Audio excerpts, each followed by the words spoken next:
Bonjour à tous, bienvenue au rendez-vous de Terre Univia.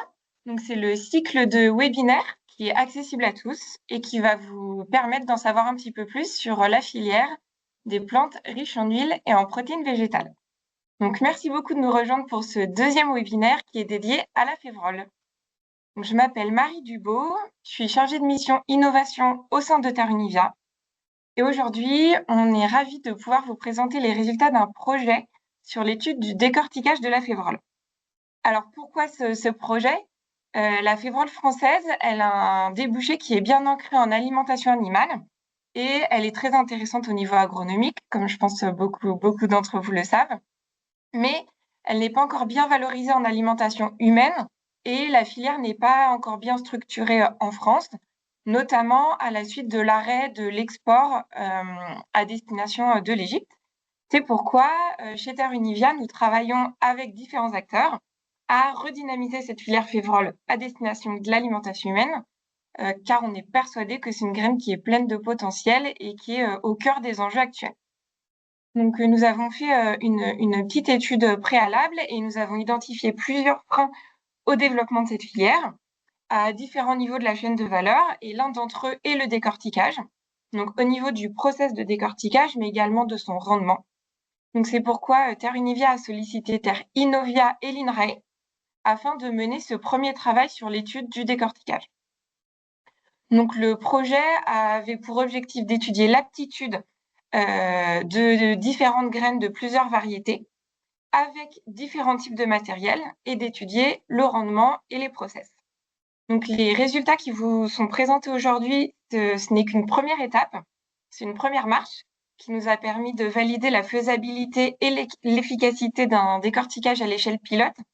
Et dans un second temps, nous aimerions passer à l'échelle, et c'est notamment une des tâches d'un projet qui s'appelle Insérez-les, qui est porté par Terre Innovia. En parallèle, nous procédons à une étude du potentiel de cette graine en France, dans le même cadre de ce projet Insérez-les. Donc, si jamais on ne vous a pas encore interviewé, c'est encore temps, n'hésitez pas à nous faire signe après le webinaire. J'en profite aussi pour vous informer ou vous rappeler que plusieurs travaux ont déjà été réalisés à l'initiative de l'Interpro sur le décortiquage et son intérêt en alimentation animale, et plus spécifiquement sur l'aquaculture et les volailles. Et enfin, en parallèle du projet qui vous est présenté, on a également lancé des études concernant la valorisation des coproduits du décortiquage, à savoir les coques. Donc aujourd'hui, les deux intervenants qui nous font le plaisir d'être ici, c'est Adrien Réau, qui est le responsable de la plateforme Planète, qui est portée par l'UMR IAT et qui vise à étudier la transformation des produits végétaux, et Teco Gouillot, qui est chargé d'études Terre Innovia sur les procédés de valorisation des oléagineux et des légumineuses. Donc la présentation durera environ une demi-heure. Je vous invite à poser toutes vos questions dans l'onglet Conversation du webinaire et nous y répondrons à l'issue de la présentation. Et Adrien, c'est à toi. Merci Marie. Bonjour à toutes et à tous. C'est un plaisir de vous retrouver aujourd'hui. Donc Adrien Réau, je suis responsable de la plateforme Planète, comme l'a dit Marie, et donc on a travaillé avec Teco et Marie sur le décortiquage, les procédés de décortiquage et de séparation de la févrole. Donc, je vais vous parler un petit peu de ça. Juste avant, je vais vous présenter un petit peu où je travaille. Donc, la plateforme Planète appartient à un laboratoire IAT de l'INRAE à Montpellier. Et donc, nous, on a un ensemble d'équipements pilotes qui permettent d'étudier les mécanismes de dissociation et de structuration de la matière. Donc, l'idée, c'est d'optimiser l'utilisation des ressources naturelles et d'étudier l'impact des procédés sur les produits obtenus. Donc, on a 3 champs d'intervention: le fractionnement, la séparation et le tri par voie sèche. Donc, c'est pour ça que Terre Univia et Terre Innovia sont venus nous chercher. La structuration et le traitement hydrothermique des matrices végétales et la caractérisation des milieux granulaires pour piloter nos procédés. Donc, justement, en termes de procédés, donc l'objectif du projet, c'était de définir, tester et optimiser différents itinéraires de décortiquage de la févrole, d'étudier l'impact des caractéristiques physico-chimiques de différentes variétés, voir comment ça impactait le rendement de décortiquage et commencer à regarder d'éventuels composés d'intérêt dans les enveloppes. Donc là, aujourd'hui, on va vous présenter juste la partie définir, tester et optimiser les procédés de décortiquage. Donc en termes de procédés de décortiquage testés, l'idée c'était de tester un petit peu tous les équipements qu'on avait à disposition pour appliquer, on va dire, des sollicitations mécaniques variées à la graine de févrole. Donc on a utilisé des broyeurs à boulets, des moulins à cylindres, un décortiqueur à impact, à abrasion, un fragmenteur à maïs et même un meule de pierre. Donc je vais vous parler un petit peu comment réagit, on va dire, la graine de févrole quand elle passe à travers ces différents équipements. Donc déjà le broyeur à boulets. Donc là vous avez une jarre rotative avec des boulets qui viennent impacter les différentes graines. Donc là vraiment c'est de l'impact et de la friction. On peut varier le taux de charge, la vitesse de rotation, la taille, la nature des boulets. Bon, globalement c'est pas assez énergétique, on n'a quasiment pas de décortiquage, donc c'est pas efficient. On est parti sur un broyeur un peu plus péchu, on va dire, avec un arbre rotatif. On s'est dit, là, il y aura plus d'impact. Ça devrait casser un petit peu les graines et commencer à séparer, donc avec des vitesses de rotation beaucoup plus élevées. Pas beaucoup mieux. Un taux de décortiquage très faible. On n'a toujours pas assez d'énergie. La graine de févrole est quand même une graine assez costaud, avec une enveloppe assez épaisse. Donc globalement, ces deux-là, bon, on a fait des premiers tests. On voit que les sollicitations mécaniques elles sont inadaptées ou insuffisantes. Donc on s'est dit, faut trouver autre chose. On est parti sur le moulin à cylindre. Donc ça, c'est les typiques de ce qu'on peut trouver effectivement dans la transformation du blé. Nous, on a un prototype instrumenté qui nous permet de faire des essais à petite échelle, hein, vraiment, où on peut justement varier les écartements des cylindres, varier les vitesses de cylindres, les différentiels de vitesse ou le type de cylindre entre lisse, cannelé, tranchant, dos. Donc on a essayé un petit peu tout ça sur la graine de févrole, donc ça permet d'appliquer, on va dire, des sollicitations mécaniques type compression, cisaillement sur la graine. Alors, ce qu'on voit, c'est qu'effectivement, si on serre pas trop l'écartement des cylindres, bon, on n'a pas de fraction fine. Donc, ce que j'appelle fraction fine, c'est vraiment ce qui est inférieur à 1 mm. Si on serre suffisamment, mais pas trop, enfin, si on n'écarte pas trop, on n'a pas de graine entière non décortiquée. Par contre, ce qu'on voit, c'est que la compression, ça éclate un petit peu la graine. Il y a quelques morceaux de cotylédon qui sont libérés, mais il y en a quand même encore beaucoup qui restent coincés dans les enveloppes. Donc ça, c'est quand même pas évident après pour aller les sortir. Donc on a une mauvaise dissociation, effectivement, cotylédon-enveloppe, avec des produits quand même assez hétérogènes en sortie. Donc ça va pas faciliter l'opération de séparation derrière. On a testé aussi le décortiqueur à impact. Donc là, le principe, c'est un disque rotatif, les graines arrivent au centre et sont projetées par force centrifuge sur une paroi, et donc sous la force d'impact, la graine va éclater. Donc là, on obtient, on va dire, 4 types de fractions. On a des morceaux de cotylédon pur, des enveloppes pures, mais il y a encore aussi des cotylédons qui sont revêtus, donc encore coincés dans leur enveloppe, voire des graines non décortiquées. Donc là, c'est vraiment de l'impact, mais beaucoup plus fort. Donc c'est bien, il y a assez peu de fractions fines, de l'ordre de 3-4% massiques. Par contre, il y a encore des graines entières, des cotylédons non décortiqués, et donc on a un taux de décortiquage global qui est entre 50 et 55% massique. Donc ça reste un taux de décortiquage qui reste faible, avec des produits générés hétérogènes. On s'est dit, on va essayer encore de trouver mieux, hein. On a essayé un décortiqueur par abrasion, donc ça marche sur certaines graines. Là, on a un petit décortiqueur de laboratoire, donc il y a un petit peu d'impact dedans, parce que la graine, il y a quelques contre-couteaux, mais c'est quand même majoritairement de l'abrasion. On peut jouer sur la vitesse de rotation, le temps de décortiquage. Mais globalement, ça marchait pas si mal. Ça marchait pas si mal. On a assez peu de fractions fines si la graine reste pas trop longtemps dans le décortiqueur. On avait une bonne dissociation, cotylédon enveloppe. Par contre, on a eu 2 soucis, c'est que les petites graines, bah, elles étaient pas impactées. Globalement, elles n'étaient pas décortiquées et les graines entières, bah, elles rentraient pas. Donc en gros, ça posait la question de comment on pouvait transposer cet équipement on va dire, au monde réel et comment, on va dire, il était capable de prendre en compte une hétérogénéité de l'eau, une variabilité, on va dire, entre les récoltes. Donc ça, c'était un petit peu embêtant. Par contre, effectivement, pourquoi on avait une bonne dissociation? C'est qu'en fait, les graines venaient se coincer effectivement entre la meule et la paroi extérieure et ça venait un petit peu les cisailler. Donc c'est ce qu'on en a déduit. Donc du coup, ça, c'est pas assez versatile pour, on va dire, espérer pouvoir l'ouvrir à des productions beaucoup plus larges et plus hétérogènes. On dispose au laboratoire d'un fragmenteur à maïs. Alors, un fragmenteur à maïs, c'est un équipement qui permet en entrée de maïserie de venir, on va dire, séparer la fraction farineuse de la fraction vitreuse des grains de maïs.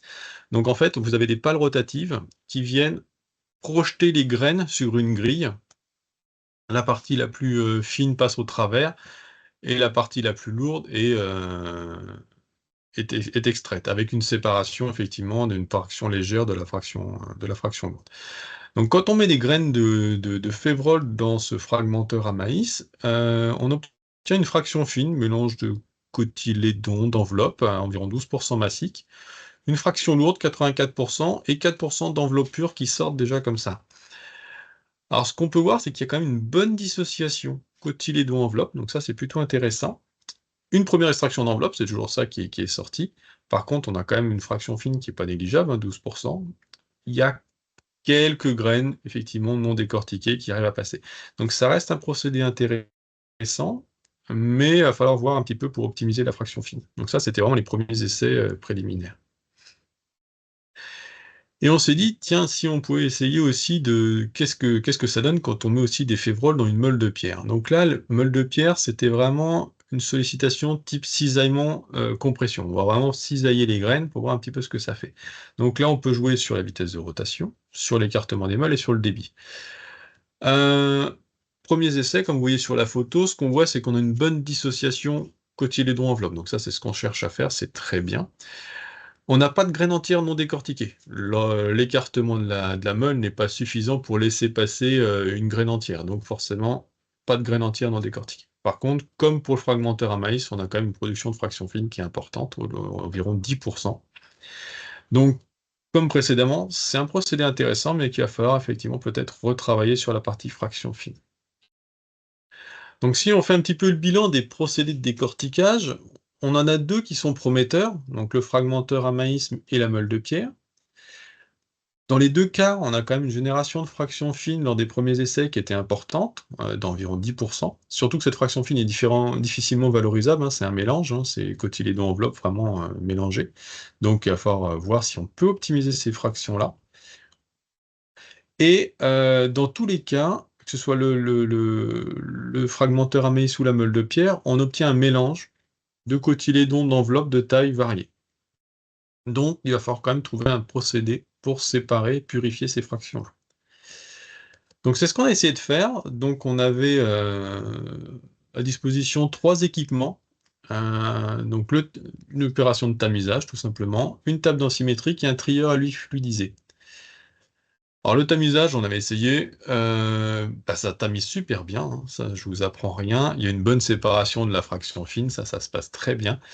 Par contre, ce qu'on a observé, c'est que, quel que soit le process amont, on avait des particules de cotylédon et d'enveloppe de taille comparable dans toutes les tailles. Donc dans toutes les fractions, on avait ce mélange. Donc c'est pas une méthode qui permet, on va dire, de purifier les fractions.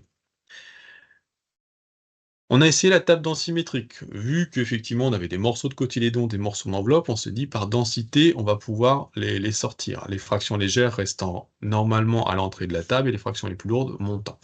Donc comme vous pouvez le voir sur les photos, vous avez un gradient dans la fraction, entre les fractions légères et fractions lourdes. On voit qu'il y a un gradient de concentration d'enveloppe, il y a quand même plus d'enveloppe dans la fraction légère que dans la fraction lourde. Cependant, il reste des enveloppes dans la fraction lourde. On n'arrive pas à purifier complètement. Et surtout, il reste aussi beaucoup de cotylédons dans la fraction légère. Donc c'est quand même un réglage qui est un petit peu délicat, et on n'a pas réussi effectivement à trouver un couple de réglages en termes de débit, en termes d'inclinaison, d'agitation, qui permettait d'avoir des fractions pures. Et un autre problème, c'est qu'une table densimétrique, il y a un flux d'air à travers le tablier que vous mettez, on va dire, votre produit sorti meule ou sorti fragmenteur, il y a énormément de fractions légères, et tout ça s'envole. Donc ça pose aussi le problème de la dispersion dans la pièce de la fraction fine. Donc il y a quand même les problématiques de fraction fine qui apparaissent.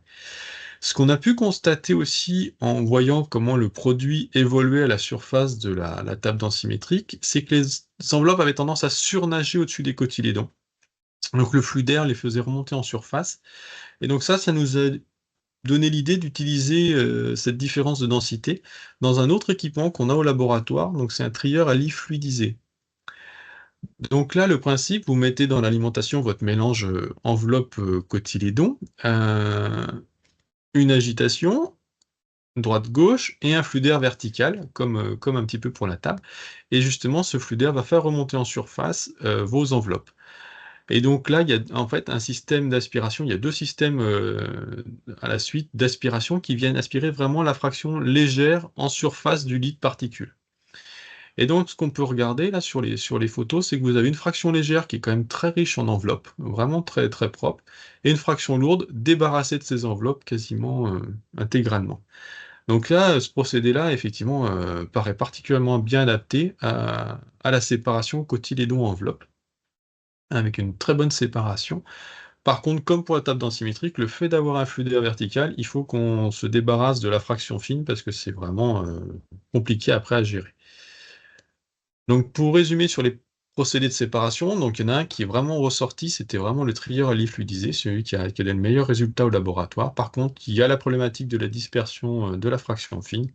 Donc là, il y a deux choix, soit on limite la production en optimisant les process amont, soit on tamise avant de passer sur le trieur à lit fluidisé. Donc on a des process de décortiquage, on a un process de séparation, on va essayer de coupler un petit peu les deux et d'optimiser, on va dire, l'ensemble. Donc en décortiquage, je rappelle, fragmenteur à maïs ou meule de pierre, donc l'objectif c'est de réduire la fraction fine, et sur la partie séparation, on sera plus sur du trieur à lit fluidisé, c'est lui qui a donné le meilleur rendement, donc là l'idée c'est d'obtenir des fractions les plus pures possibles, pour avoir un rendement global le plus intéressant. Alors quand on regarde un petit peu fragmentaire à maïs plus lit fluidisé, donc comme on disait, bonne dissociation cotylédon-enveloppe. Par contre, production de fraction fine importante. Donc, pour réduire la production de fraction fine, il faut réduire l'énergie d'impact. Et pour réduire l'énergie d'impact, il faut réduire la vitesse. Donc, on a fait un essai initial à 800. On est descendu à 600, qui était le minimum pour la machine. Et on voit que le pourcentage massique de fraction fine passe de 12 à 7%. Donc ça, c'est plutôt intéressant. On a toujours une bonne dissociation, malgré une vitesse plus faible, entre les cotylédons et les enveloppes. On réduit le pourcentage en fraction fine. Par contre, on voit que dès qu'on commence vraiment à réduire les vitesses, on commence à augmenter le taux de graines non décortiquées. Là, on était à peu près dans les 2%. Donc c'est un compromis à trouver entre la dissociation des cotylédons et l'efficience, on va dire, du décortiquage et la production de fractions fines. Donc si maintenant le fragmenteur, on va dire à vitesse réduite, on le couple au lit fluidisé. Donc ça nous fait un process comme ça. Là, j'ai mis les pourcentages, c'est vraiment sur le produit récupéré. Donc le pourcentage est un petit peu différent. Donc globalement, quand on rentre des févroles dans un fragmenteur maïs suivi d'un lit fluidisé, on obtient 9% massique de fraction fine, 15% massique de fraction légère et 76% en fraction lourde.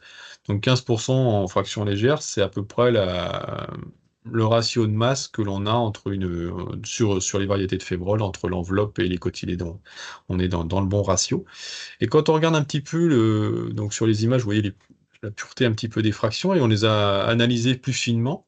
Sur les enveloppes, on est pur à 97%. Donc on a 3% de cotylédons qui ont été aspirés. On a peut-être été un petit peu trop sévère sur l'aspiration. Donc par contre, du coup, sur la fraction lourde, donc là on est pur à 96%. Donc on est sûr qu'il n'y ait plus d'enveloppe du tout. On n'a rien retrouvé en enveloppe. Par contre, on a quelques graines non décortiquées, environ 2%. Ça, c'est le fait d'avoir réduit la vitesse du fragmenteur. Et quelques graines cassées et non décortiquées, donc c'est des morceaux de cotylédon qui ont encore un morceau d'enveloppe collé. Pareil, autour de 2%. Donc ça reste quand même un résultat intéressant de coupler fragmenteur à maïs et lit fluidisé, puisqu'on a une bonne purification globale et un bon rendement global aussi. On a fait la même chose, on va dire, sur la meule de pierre qu'on a couplée au lit fluidisé. Donc pareil, je rappelle, meule de pierre, on avait une bonne séparation cotylédon-enveloppe, une bonne dissociation cotylédon-enveloppe. Par contre, toujours la production de fractions fines. Donc là, sur la meule de pierre, si on veut réduire la production de fractions fines, il faut réduire le phénomène d'abrasion. Et donc la solution la plus simple, c'est d'écarter beaucoup plus les meules. Donc il a fallu modifier notre moulin, parce qu'il n'était pas fait pour s'écarter autant. Les premiers essais qu'on a fait, on avait un écartement de 1,8, donc avec 10% massique de fraction fine. Et on voit que si on augmente beaucoup plus l'écartement, qu'on passe à 4 mm par exemple, on descend effectivement de manière assez importante le taux de fraction fine. On passe à 1,5% massique. Donc, voilà.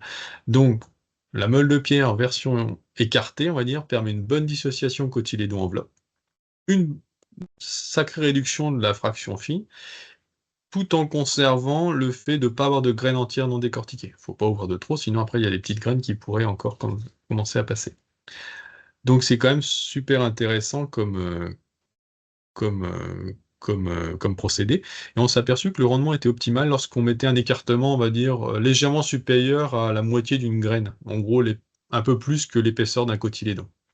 Donc ça permettait le cotylédon, une fois qu'il est cisaillé, que la graine est cisaillée, il puisse passer entre les deux meules sans être abrasé, et donc on régénérait assez peu de fraction fine. Toujours un petit peu de casse, mais ça reste très, très limité. Donc si on couple cette meule de pierre au lit fluidisé, alors la meule de pierre, là, il va falloir lui faire un petit tamisage intermédiaire, parce qu'on n'a pas de sortie directement. Donc on l'a tamisé, on a gardé tout ce qui était supérieur à 1 mm, on a rentré au lit fluidisé. Donc on va dire en perte, on a en fraction fine 4%. Là c'est sur le rendement global, meule, tamisage, lit fluidisé. 4% en masse de fraction fine. Et les 96% de fractions grossières, on les a passées au lit fluidisé. Et comme tout à l'heure, on obtient fraction légère 17% et fraction lourde 79%. Donc c'est un petit peu mieux que le fragmenteur, où on était à 15 et 76.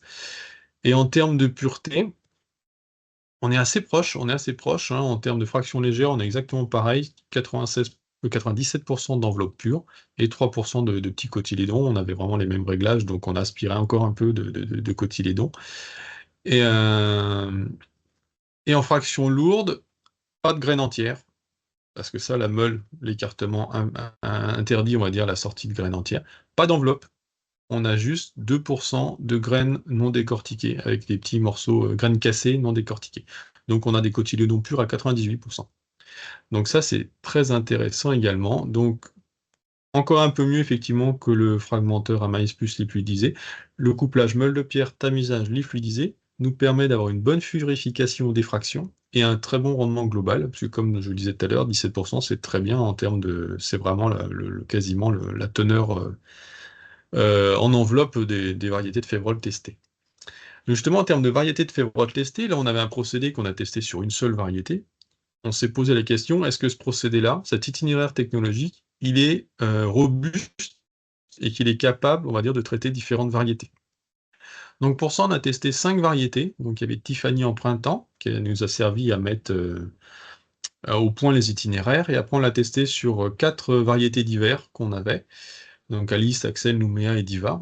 Donc ce qu'on peut voir, c'est que globalement, la fraction fine sur ces 5 variétés est toujours de l'ordre de 4 à 5%, quand on regarde le rendement global. La fraction légère, entre 15 et 17%, donc c'est pareil, c'est assez proche parce qu'il y avait des variétés qui étaient un peu plus grosses, donc avec des ratios enveloppe sur cotylédon qui étaient un petit peu à 1% près, donc on est complètement en raccord avec la teneur réelle des variétés. Fraction lourde, entre 78 et 80%, donc extrêmement répétable aussi. Et la pureté des fractions lourdes, on est entre 98-99% sur 4 et un petit peu moins sur la dernière, sachant qu'on les a testés vraiment à paramètres constants. Donc rien n'interdit, effectivement, par exemple à Divad, peut-être euh, déplacer un tout petit peu un système d'aspiration. Voilà. Donc c'était vraiment un process constant, vous voulez regarder comment ça réagissait face à différentes variétés. Donc on voit que le couplage meule de pierre, tamisage liquidisé, semble particulièrement bien adapté au décortiquage de la févrole, à échelle labo. Donc ça a été une conclusion. Maintenant, je vais laisser Teco prendre la main, parce que lui, il a regardé un petit peu à d'autres échelles. Teco, c'est à toi. Merci, merci Adrien. Merci pour ce travail. Effectivement, on a vu qu'avec le couplage entre la meule de pierre et la séparation par lit fluidisé, on arrive à des pourcentages de séparation assez élevés. Je ne sais pas si vous voyez ma diapo défilée. Marie, si tu peux me confirmer. Oui, oui. Très bien. Donc, sur le marché de moulins à meule de pierre, on a des choses du simple, hein, au plus complexe. Par exemple, sur le modèle Alma Pro, vous avez des modèles traditionnels avec un prix d'entrée sur le modèle d'entrée à 6 000 euros. On peut avoir déjà quelque chose qui est plutôt intéressant, qui peut tourner avec un débit de 12 kHz sur le débit de farine. En termes de débit de graines décortiquées, parce qu'on va augmenter l'écartement, on va être plutôt sur des choses beaucoup plus importantes jusqu'à multiplier le débit par 10. Et il y a d'autres modèles beaucoup plus sophistiqués où on peut jouer sur l'écartement de manière plus fine et les vitesses beaucoup plus contrôlées. Il y a d'autres modèles également, hein, comme Biostone, qui est une marque italienne qui propose également différents modèles avec différents niveaux de débit. On peut trouver également sur le marché des modèles du type moulin à strier de la marque Astria avec une gamme d'entrée autour de 9 000 euros qui permet d'avoir des débits jusqu'à 15 kHz en termes de débit farine. Donc, on voit que avec de faibles investissements, on peut se doter de ces genres d'équipements. C'est ce que nous avons fait, hein, chez Terre Innovia. On s'est doté d'un modèle d'Alma Pro, le modèle Melia 30, qui a un débit plutôt autour de 30 kHz sur le débit farine. Et l'idée, c'est d'aller confirmer les essais, les résultats des essais labo réalisés chez IAT. Donc, on avait pour objectif, effectivement, de voir quels sont les paramètres les plus impactants, notamment en termes de débit d'alimentation, la vitesse de rotation et les écartements de meule, en minimisant, en préservant les cotylédons en termes de décortiquage et minimiser la production de la fraction fine et de la fraction non décortiquée. Et derrière, faciliter la séparation. Euh, Chez Terrinovia, nous n'avons pas, en tout cas de manière fonctionnelle, nous n'avons pas de lit fluidisé, donc on a utilisé un autre système de tri qui est un système de flux d'air qui permet également de pouvoir séparer. Donc on a pu tester également sur cet équipement-là les trois paramètres qu'on pourrait régler sur cet équipement-là. On a joué sur le débit d'alimentation avec trois niveaux de débit. La vitesse de rotation également, trois niveaux, et l'écartement, trois niveaux de réglage en fonction de la taille des graines. Donc, la particularité de ce que nous, on a fait ici, c'est de trier les graines par rapport au fait que dans le lot, il y a des graines de très petite taille et de graines de très grosse taille. Et ça peut également engendrer la production de farine ou non, et aussi de la fraction non décortiquée. Donc là, on a limité la taille des graines entre 8 mm et 10 mm. Donc, lorsqu'on a fait les tests avec les différents niveaux des trois paramètres, ce qu'on constate, c'est que pour la fraction fine, il s'agit de la vitesse qui est le paramètre le plus impactant. Et sur la fraction non décortiquée, on a plutôt le débit et l'écartement. Lorsqu'on zoome un peu plus sur la production, l'évolution de la fraction fine, on voit que même si c'est la vitesse qui est le paramètre le plus impactant, il y a une interaction avec les autres paramètres, hein. Par exemple, lorsque la vitesse est très élevée, il faut forcément ajuster le débit d'alimentation pour pouvoir réduire la production de fractions fines. Lorsqu'on combine une vitesse élevée et une augmentation du débit, on va dans ce cas réduire par exemple la production de fractions fines et avoir un rendement de décortiquage plutôt intéressant. Là également, lorsqu'on zoome un peu plus sur la production de la fraction non décortiquée, les deux paramètres les plus impactants, c'est le débit d'alimentation et l'écartement des graines, hein, comme l'a confirmé aussi les résultats du labo. Et on peut le voir sur cette courbe-là, à vitesse constante, on observe que les fractions non décortiquées augmentent de manière proportionnelle au débit d'alimentation. Et cet effet est aussi amplifié lorsqu'on va avoir un écartement qui est beaucoup plus élevé par rapport à lorsqu'on réduit l'écartement. Donc, on s'était posé la question, quel est donc le meilleur profil de paramètres qui permet d'avoir les meilleurs rendements de décortiquage, minimiser la production de fractions fines et la production de fractions non décortiquées. Et donc, en jouant avec un modèle de désirabilité, on a pu déterminer le réglage parfait qui permet de pouvoir atteindre les meilleurs résultats sur le rendement de décortiquage. Donc, en termes de débit, on est plutôt au niveau de 10 kHz en termes de débit farine, mais sur le débit de graines, on va être plutôt jusqu'à 110 kHz.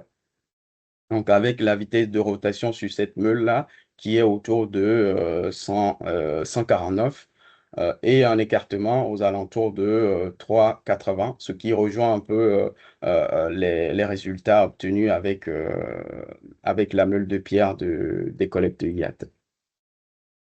Nous avons également testé ces paramètres fixés sur la Tiffany et sur la Diva, cette fois-ci en séparant un peu plus la taille des graines. On a testé le décortiquage sur les graines triées 9 mm de diamètre pour la Tiffany et pour la Diva. Et c'est ce qu'on voit, c'est que effectivement, il n'y a pas d'impact de variété sur le décortiquage et la production de fractions fines et de fractions non décortiquées. On est plutôt aux alentours de 2-4% pour la fraction non décortiquée et la fraction fine. Mais par contre, lorsque ces graines sont, ou bien il y a des variétés qui sont non triées, en fait, on va avoir des rendements qui sont beaucoup plus faibles par rapport à ce qu'on peut obtenir lorsque on a une homogénéité de la graine. Donc, par exemple, sur le cas de la variété Axel et la variété Nairobi, qui n'ont pas été triées, en fait, on a obtenu plutôt du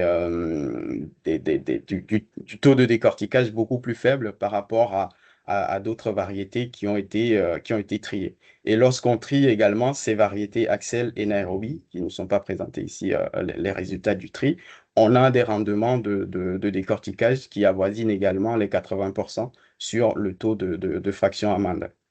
Et également, on voit que lorsqu'on ne trie pas, on va produire beaucoup plus de graines non décortiquées et de graines et de fractions fines, ce qui semble tout à fait logique, hein, parce que il y a des graines qui ont des tailles de diamètre beaucoup plus faibles et qui vont pouvoir passer entre l'écartement réglé de la meule de pierre. Pour la suite de ce projet-là, on a effectivement le projet Insérez-les dont Marie a parlé en tout début de présentation, dans lequel on va aller confirmer les différentes aptitudes au niveau enfin, à l'échelle des tests qu'on a réalisés, les différentes d'aptitude de décortiquage pour les différentes variétés, notamment les variétés de printemps, qui sont les plus intéressantes pour l'alimentation humaine. Aller caractériser l'effet de certains pré-traitements qui peuvent permettre d'augmenter ou bien d'améliorer l'efficacité du décortiquage. Et aller faire des essais à plus grande échelle au-delà de 50 kWh, 50 kWh, c'est-à-dire en termes de production de farine. Et en termes de graines décortiquées, on sera plutôt sur les 500 à 1 tonne heure.